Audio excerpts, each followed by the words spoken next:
What started as an aggressive men's 400-meter hurdles showdown quickly turned into a brutal test of endurance and technical precision. In this video, we analyze how Kyron McMaster managed to defeat Jamaica after one of the most intense finals of the Commonwealth Games. We'll break down the early attacks from Jahil Hajj, the critical mistakes over the final hurdles, and the moment McMaster completely took control of the race. With rising stars from Nigeria and Kenya also pushing the pace, this final became a perfect example of how experience and rhythm can overcome raw speed in elite hurdling.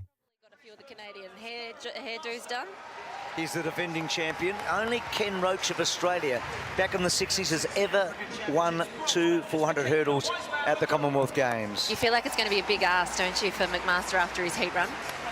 Kobe, you like his chances. Hyde's looked the best. He made the final of the World Championships. Yeah, he has looked the best. You know, he's got good pedigree. His dad was an international soccer player for Jamaica. He actually scored a hat-trick when he played soccer, but we're glad that he stayed with track and field. You like Nathaniel, don't you? I do. I think he came out here and he looked really confident. He's a Baylor Uni student. He's only young. He broke the national record this year. It was the junior record that had lasted for 35 years. So Nigeria has high hopes on Nathaniel. And Seychelles and Guernsey in the inside lane. So Azemia and Chalmers. So no one from England, Australia or South Africa, but they've been the 3 most successful countries. So it's a different looking final here. That McMaster's a constant, and Hyde was 3rd behind McMaster 4 years ago at the Gold Coast. So they're the 2 we know oh so well. There's Hyde.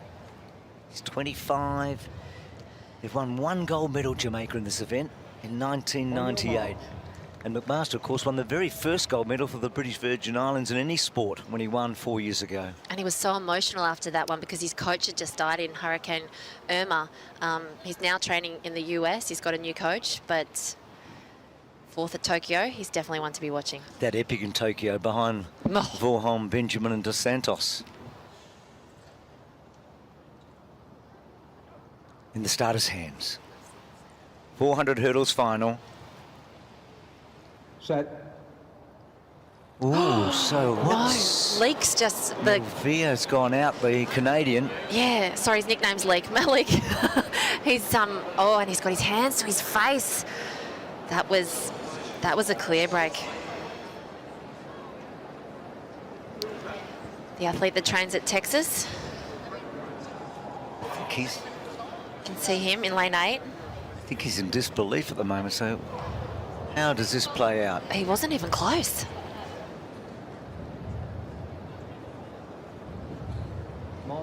Will you disqualify the athlete? I guess his best bet is to say the crowd distracted him. No. So no, he's going to get the red card. In fact, he is. So it's heartbreaking. It's heartbreaking. You just don't want to see athletes go out like that. No. It's part of the deal, but it can be so cruel. On your marks. So we're down to 7. No Canadian. So that stagger now for McMaster's something different again. He's got some real air between himself and Matunga. I think they're all a bit nervous now.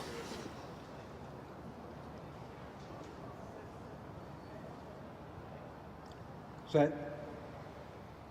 So that's clean. So Matunga all out on his own. McMaster probably the second favourite here. McCoby inside of him as they go to the first flight. Hyde's got out really hard. And then Nathaniel, Azemia and Chalmers. So down the back straight.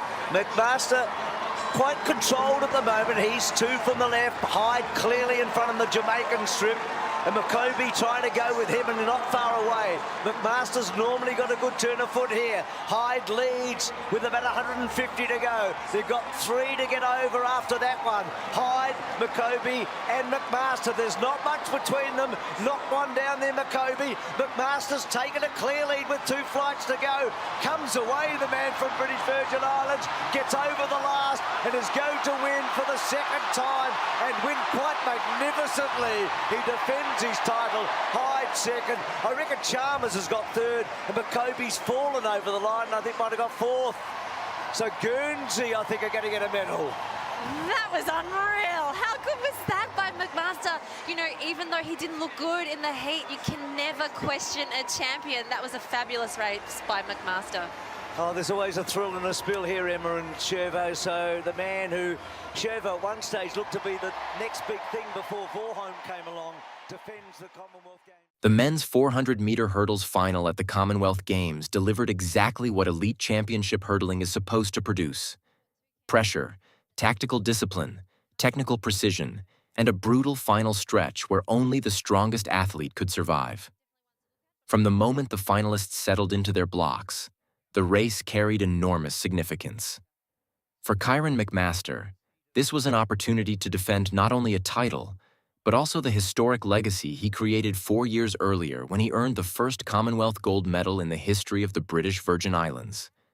For Jamaica's Jahil Hajj, the race represented a chance to establish himself among the world's elite by defeating an experienced champion on one of the biggest stages in athletics. Unlike flat sprint events, the 400-meter hurdles punishes every technical mistake. Athletes must maintain sprinting speed while controlling stride rhythm over 10 barriers, all while managing lactic acid accumulation during the final 100 meters. This race became a perfect demonstration of how intelligence and technical efficiency often matter more than pure aggression. From the opening gun, Jahil Hajj committed immediately to an aggressive strategy. Running hard through the first curve, the Jamaican attempted to pressure the field early by attacking the first 3 hurdles with explosive acceleration. His approach was clearly designed to disrupt McMaster's rhythm before the defending champion could settle into his preferred race pattern. Hajj's hurdle clearance during the early stages looked sharp and efficient, with minimal vertical movement and strong forward momentum between barriers. McMaster, meanwhile, displayed the composure that separates experienced champions from younger athletes still learning championship racing. Rather than responding emotionally to Hajj's fast-opening pace, the British Virgin Islands star remained controlled through the first 150 meters. His stride pattern looked smooth, economical, and highly organized. While Hajj appeared slightly more explosive early, McMaster was clearly focused on preserving efficiency for the decisive final phase of the race.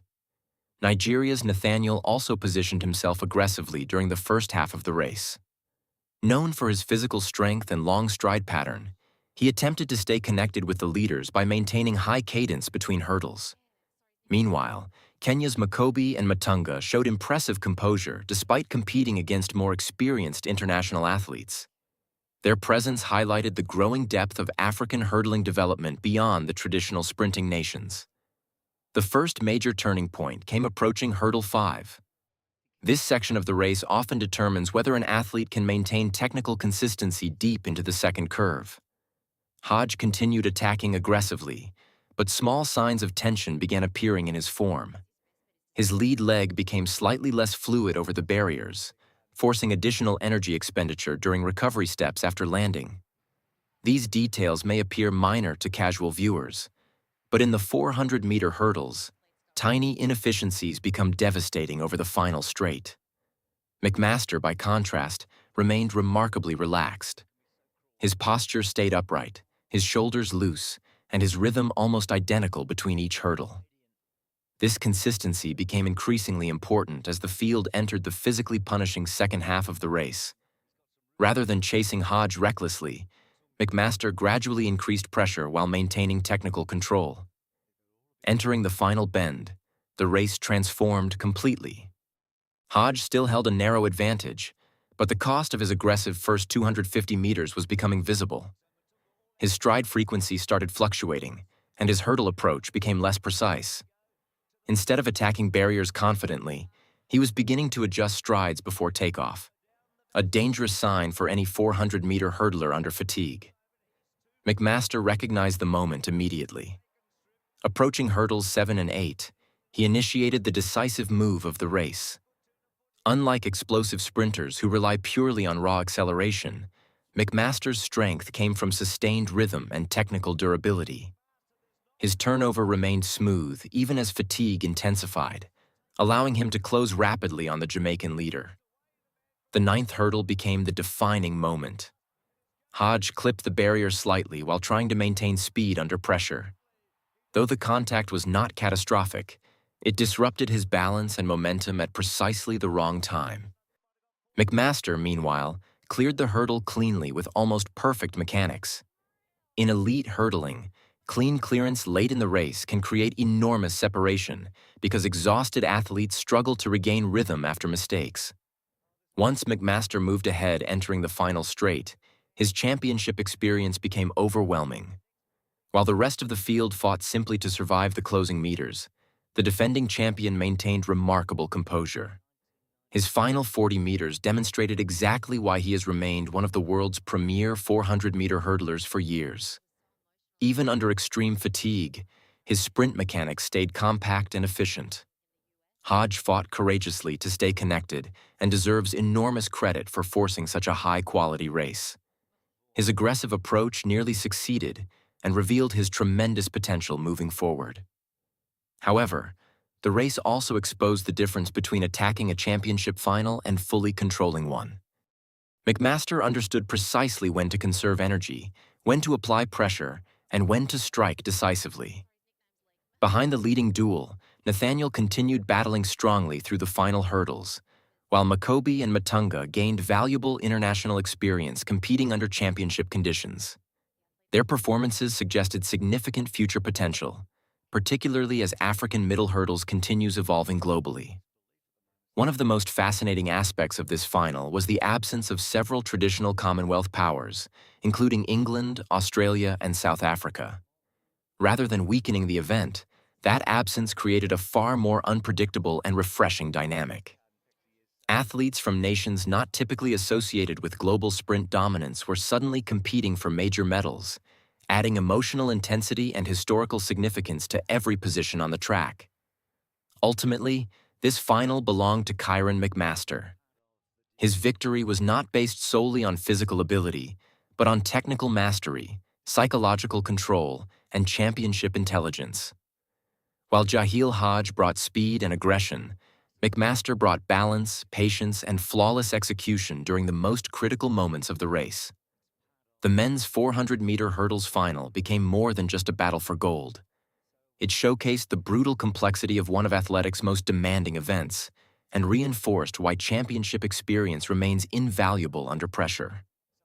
In a race filled with emerging talent and fearless challengers, Kyron McMaster once again proved why he remains the standard in Commonwealth hurdling.